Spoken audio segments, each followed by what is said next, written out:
हम सबने आज अखबारों में खबर पढ़ी जिसमें विजयपुर का विधायक आज से 9 महीने पहले जनता ने चुना, वो आदिवासी था, सामान्य सीट थी, कांग्रेस ने जान लगा दी। जनता ने सरकार के 50 करोड़ रुपए के अगेंस्ट खड़े होकर मंत्री को हरा दिया, जिसने दल बदल किया, कांग्रेस को बेचा, उसको सबक सिखा दिया। पर भारतीय जनता पार्टी किसान विरोधी है, नरेंद्र मोदी दलित विरोधी है, मोहन यादव आदिवासी विरोधी है। भारतीय जनता पार्टी का मूल विचार आरक्षण विरोधी है। इन्होंने जैसे तैसे कैसे चुने हुए विधायक को हटा दिया और जो हार गया था उसको फिर से निर्वाचित करवा दिया। इतना बड़ा अन्याय किसने किसने अखबारों में देखा? मेरा हाथ ऊंचा करो। सबने देखा। एक विधायक हारा, एक विधायक जीता। कोर्ट ने फैसला दिया कि चुना हुआ विधायक हटेगा, उसकी जगह हारा हुआ विधायक बनेगा।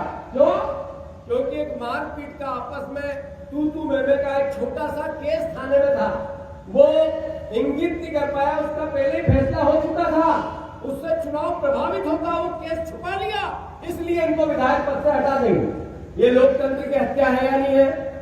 अरे है या नहीं है? ये बोलते सीखो। किसान के बेटे कौन बोले? जरा हाथ ऊंचा करो। फिर हाथ चलाना नहीं आता है किसान को, ट्रैक्टर चलाना आता है, हल चलाना आता है, मक्खर चलाना आता है, जवान चलाते भी सीखो। अगर ये जवान नहीं चलेगी तो मोदी ने जवान चला के नकली माल को मार्केट में बेच दिया। आप तो असली माल के सही है गलत? तो विवेक तनखा जी हमारे अपने जवाई हैं शहर के, इस जिले के, सही है गलत है? आज वो है नहीं, पर उनके लिए जोरदार तालियों से स्वागत करो। अरे जोर से करो। इसलिए नहीं कि वो जवाई है, इसलिए कि उन्होंने 15 दिन का स्टे ऑन द स्पॉट इस निर्णय पे लिया। सुप्रीम कोर्ट में आज ही जब हम आप भाषण कर रहे हैं, उन्होंने एक याचिका लगा दी और सुप्रीम कोर्ट में आने वाले 2-3-4 दिन में फिर से मुकेश मल्होत्रा विधायक बनेगा, लोकतंत्र जीतेगा, संविधान जीतेगा।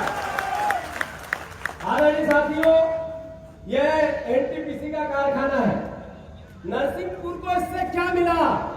राजस्थान से आने वाली गाड़ियों में इसमें नशा मिला, स्पेन मिली, गांजा मिला, चरस मिला। सही है कि गलत? अरे एनटीपीसी का यह कारखाना है, नरसिंहपुर से इससे क्या मिला? तो यहाँ रोज एक मौत मिली। एक आदमी को रोज जब तक इसके डंपर कुचल लगे तब तक एनटीपीसी का कारखाना यहाँ है, पता नहीं चलेगा। सही है कि गलत? नरसिंहपुर में गाडरवाड़ा में एनटीपीसी का कारखाना है। क्या यहाँ के आपके बेटों को रोजगार मिला? किसी को एक आध को मिला? हाथ ऊंचा करो। नहीं मिला। आदरणीय साथियों, मैं इतना कहना चाहता हूँ, 2023 के चुनाव हुए थे, उसमें भारतीय जनता पार्टी ने मोदी गारंटी दी थी, कहा था 2700 के गेहूं के दाम देंगे। जब हम 2700 गेहूं के दाम की बात करते हैं तो मोहन यादव जी कहते हैं कांग्रेसियों को। मोहन यादव जी पहचानते हो? जो गन्ने की जगह गुड़ लगवाते उनको नहीं पहचानते आप? कौन कौन पहचानता? हाथ ऊंचे करो। पहचानते हो? अच्छा ये बताओ, जो बंसीलाल जी के दोस्त मोहनलाल अभिनंदन यादव है, जो 50 कुंटल बीघे के गेहूं पैदा करना चाहते हैं, उनको कौन पहचानता? हाथ ऊंचे करो। अच्छा चलो छोड़ दो। अभी 3 दिन पहले उन्होंने कहा दूध का रकबा बढ़ा देंगे। दूध का रकबा होता है क्या? किसको किसको पता है दूध का रकबा? नहीं पता है। ऐसा बीज निकला जी, आप मोबाइल में देखो, हमारी भी बात सुनो।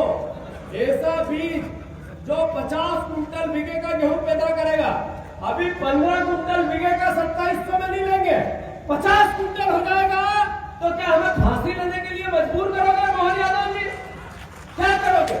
अभी कल उन्होंने कहा कि 6-6 हजार रुपया नरेंद्र मोदी किसानों के खाते में डालते हैं, सम्मान निधि।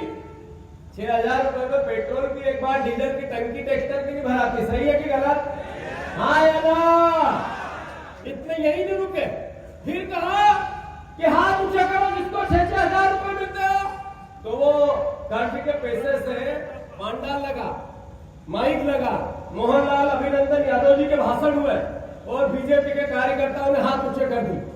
मुझे ये बताओ कि 6,000 रुपया नरेंद्र मोदी किसानों के खाते में डालते हैं और उधर ट्रेड डील करते हैं जिसमें एक किसान को 6 लाख का नुकसान सोयाबीन में होता है कि नहीं होता है? हाथ ऊंचे करो। मोहन यादव जी, जब नरेंद्र मोदी जी ने ट्रेड डील की उसी दिन से कपास 40% 1,500 रुपए का नीचे आ गया, सोयाबीन 1,000 रुपए नीचे आ गई, कपास अपना मक्का 300-400 रुपए नीचे आ गया। इसके नुकसान का क्या? और फिर अपनी जगह अभी पोर्टल 3 दिन के लिए